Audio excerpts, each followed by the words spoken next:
Welcome to Reformed Ministries. I'm Dr. Jason Quintern, and in this series we dive into the rich world of church history and Reformed theology. However, in this episode, I will be discussing the composition date of the book of Revelation. Since this was the subject of my doctoral dissertation at Liberty University, I will be providing a brief overview of my research. I will leave a link in the description to my dissertation. Thanks for joining me today, and let's dive right in. As stated, I will be giving a brief overview of my dissertation, which examines the issues involved with dating the book of Revelation. In this opening presentation, I will provide answers to two preliminary questions that I believe to be significant for this purpose. After this, I will offer a brief synopsis of the most relevant information in each chapter, focusing on the conclusions that I reached based on my research. As I said in the introduction, I will include a link to the dissertation in the video description for those who wish to delve deeper into the topic. First, I would like to provide the thesis statement that underpins the research as follows. While the prevailing view holds that the book of Revelation was written in the latter part of Domitian's reign, AD 95 to 96, the theory proposing an earlier date holds greater plausibility as to the true composition date of the book. This is due to the internal evidence strongly favoring the early date, the unreliability of external evidence supporting the later date, and the additional evidence from other texts within Scripture that indicate the Neronic date, AD 64 to 68, as the likely setting of Revelation. The key sources that I used to formulate my approach in the dissertation comes from Kenneth Gentry's Before Jerusalem Fell, which asserts that John wrote Revelation during Nero's reign, and Mark Hitchcock's A Defense of the Messianic Date of the Book of Revelation, which serves as a direct rebuttal to Gentry's thesis. Thus, I examine both perspectives and address objections raised in this debate. Next, I would like to briefly talk about the authors themselves. Gentry is a retired Presbyterian minister and theologian ordained in the Reformed Presbyterian Church General Assembly.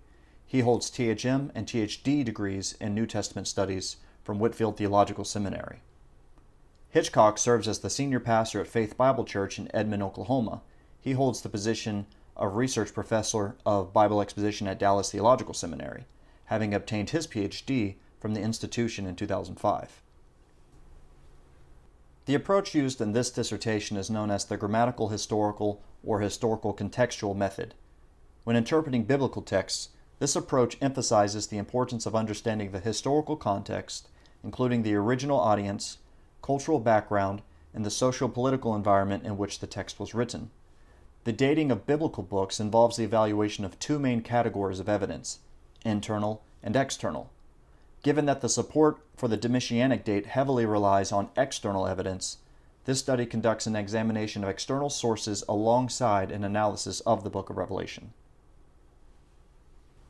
The first preliminary question that I would like to discuss is, what were my specific contributions to the overall discussion? In my dissertation, I placed Gentry and Hitchcock's arguments side by side in order to present the key issues in the debate. I reinforced Gentry's stance with additional evidence from both external and internal sources.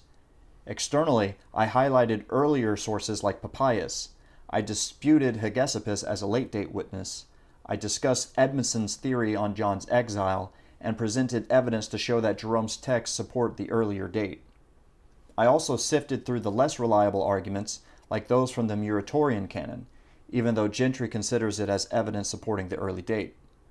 Internally, I sought to illustrate the symbolic meaning behind phrases like every eye, drawing parallels to biblical narratives such as Exodus 19, to highlight divine judgment. Furthermore, I addressed numerous objections raised by Hitchcock, including his interpretation of Revelation 3:10-11, the significance of Nero Caesar in relation to the number 666 and 616, and the symbolism behind references like the oil and wine in Revelation 6:6. My aim was to offer clarity and depth to the ongoing discussion about the date. The second preliminary question that I would like to address is, why does it matter? How is a correct understanding of Revelation's date relevant to how one interprets the book? First, understanding the historical and cultural context of a work highlights the events and concerns that shape the author's message for the intended audience. Second, Discerning Revelation's date is important for appreciating its significance in Christian thought and its place in the New Testament canon. For instance, an earlier date could suggest influences on subsequent writings, like the Gospel of John or 1 Peter. Scholars note similarities between 1 Peter and Revelation, suggesting a post-Neronian persecution date for 1 Peter. Third, understanding the date leads to a nuanced interpretation of Revelation's message and symbolism. For example, if written during Nero's reign, it may influence interpretations of early Christian persecution and the depiction of the beast, leading to a preterist or partial preterist interpretation of the book. Alternatively, a later date typically leads to a futurist perspective. Having addressed these preliminary questions, I will now shift my focus to providing a brief summary of the dissertation's contents, accompanied by the conclusions derived from my research. Chapter 1 introduces the study's methodology, assumptions, and includes a literature review of arguments supporting both dating theories. Chapter 2 analyzes the 5 earliest external sources from the 1st and 2nd centuries related to Revelation's date: Papias or Papias, the Shepherd of Hermas, Hegesippus, Irenaeus, and Clement of Alexandria.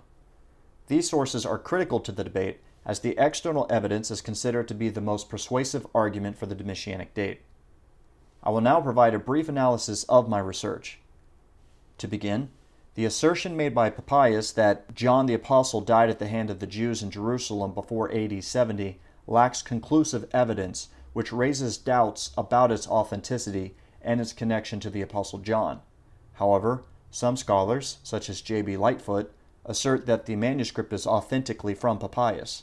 If Papias was correct, then John, if he truly wrote Revelation, had to have written it before his death. Next, the similarities between the Shepherd of Hermas and Revelation hint at the latter's influence on the former, but this relies on an uncertain dating of the shepherd itself. While I personally hold to an earlier date of the shepherd, the argument remains inconclusive. Next, Hegesippus, cited in Eusebius's account of John's banishment to Patmos under Domitian, lacks definitive proof supporting this association. Eusebius is said to have read a story from a source and mentions Irenaeus. Yet, even if Hegesippus was the source employed by Eusebius, there is a contradiction in the cruelty of Domitian, as Hegesippus specifically notes that Domitian released the grandsons of Jude and ended church persecution. Moving on, we have Irenaeus' statement, which is often cited as external evidence for the Domitianic date, yet it remains ambiguous. It could refer to John being seen at the end of Domitian's reign, or the vision of the apocalypse being seen at that time. Even if the traditional interpretation favors the vision of the apocalypse being seen at the end of Domitian's reign, Irenaeus' reliability as a witness is called into question due to numerous historical errors in his writings, which cast doubt on his testimony for dating Revelation. Finally, Clement of Alexandria suggests the Roman emperor as a potential tyrant, but he does not specify who, rendering attempts to identify the tyrant as speculative. Hitchcock himself questions Clement's reliability as a source, adding little support to either date theory. Thus, the earliest external sources lack conclusive evidence to definitively determine the date of Revelation one way or another. The third chapter of the dissertation examines 11 additional external sources, spanning from the late 2nd century to the early 10th century. To begin, Tertullian connects John's exile to Patmos with the martyrdom of Peter and Paul during Nero's reign. But as his account lacks a direct reference to Nero, it is rendered as inconclusive. Similarly, the Muratorian canon does not firmly establish a date for Revelation and could be dismissed from the debate altogether, since it does not refer to John writing before Paul to the 7 churches. If it were true, then that would mean that John must have written to the churches before Paul wrote to the last of the churches. Philippians was composed by Paul no later than AD 62, so Revelation would have to precede even that date. Origen does not specify the tyrant in his text. It's similar to the issue with Clement's ambiguity, but he does mention a tradition. Hitchcock argues that it's a tradition from either Irenaeus or Hegesippus, while Robinson suggests a connection to Tertullian. I argue that Origen's extensive knowledge base suggests access to Papias or Papias' writings, potentially including details about John's death. Since Eusebius drew from Origen's library, Papias' works would have been among those works consulted there, but this ambiguity does not conclusively support either date theory. Victorinus states that John wrote Revelation under Emperor Domitian.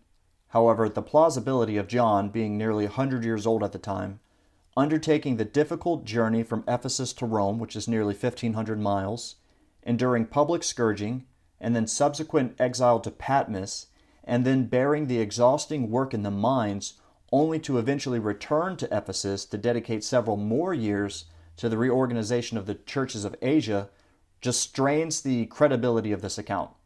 We have to remember that even though we would like a story to be true, Victorinus was not a divinely inspired author, and therefore he is subject to err or even fabricate tall tales of the apostle. With Eusebius, there are some contradictions in his placement of John's banishment.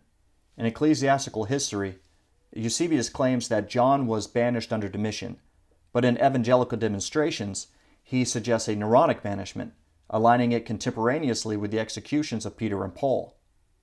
Next, Epiphanius claims that John was banished under Claudius, but this is likely an indirect reference to Nero, given the novelty of such an early date and the fact that Epiphanius had an extensive library. There's no reason to think that Epiphanius would have been so disconnected to this issue given this fact. Furthermore, Nero was occasionally referred to as Claudius in some inscriptions, and Nero's name itself contained the name Claudius. His name was Nero Claudius Caesar Augustus Germanicus.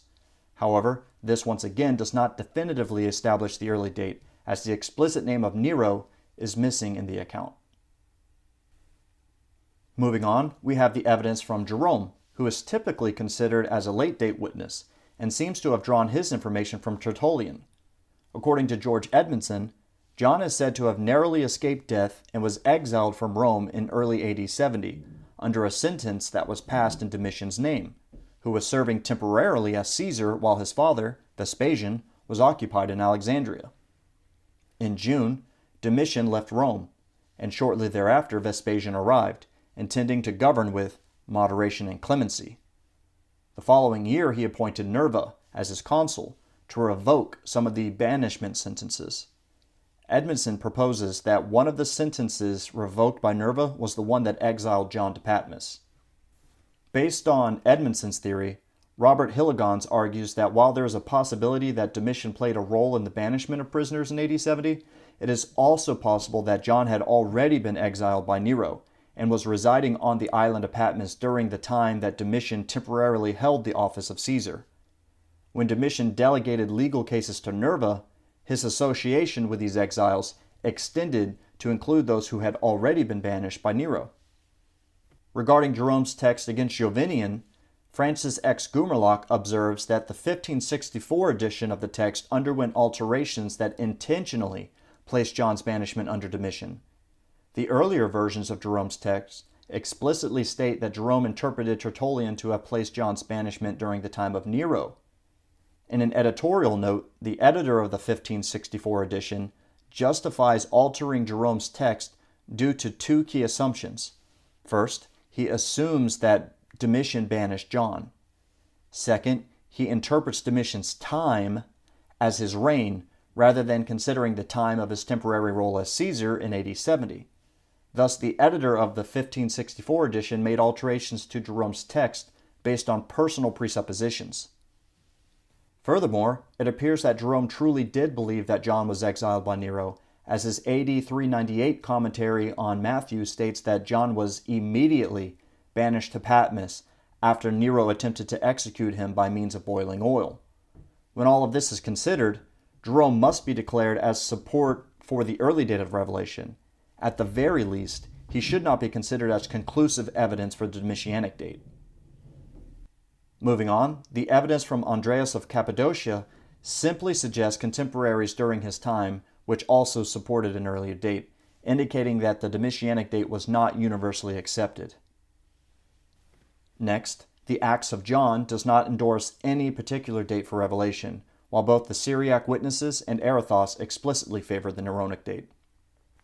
For example, the Philoxenian version of the Syriac New Testament states that John authored Revelation while on Patmos, having been sent there by Nero Caesar.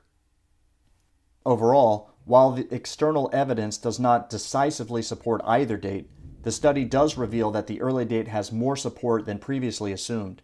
It also casts doubt on the credibility of the evidence supporting the late date. Chapter 4 of the study examines the internal evidence supporting the Neronic date for the book of Revelation. To begin, it is generally agreed that Revelation 1:7 is the thematic verse of the book. Quote, "Behold, he is coming with the clouds, and every eye will see him, even those who pierced him, and all tribes of the earth will wail on account of him." End quote. According to Gentry, the emphasis on the phrase "coming with the clouds" is relevant in determining the date of Revelation. His argument revolves around the premise that this phrase refers to Christ coming in judgment upon Israel, specifically in AD 70, where Christ employs the Roman army as the means through which this judgment is executed. In both the Old Testament and the New Testament, clouds are often used symbolically to represent divine wrath and judgment. When analyzing John's reference to Christ coming with clouds in Revelation, it's important to examine the contextual background provided by the Old Testament. Specifically, the phrase "coming with the clouds" can be traced back to Daniel 7:13, while the mention of those who pierced him is found in Zechariah 12:10. Zechariah 12:10 focuses on the piercing of the Messiah and the mourning of the Jewish people, which, when John applies this in Revelation, clearly indicates that those who pierced him refers to the Jews. Next, when we look at the temporal expectations of the author, John uses two main word groups to describe the fact that the events in which he is prophesying would come in a short period of time. The word takos and ingos occur multiple times at both the beginning and the end of the book, framing all of the events between the 1st and 22nd chapters. John could not have made it any more clear that he expected the events that he portrayed to have a first-century fulfillment.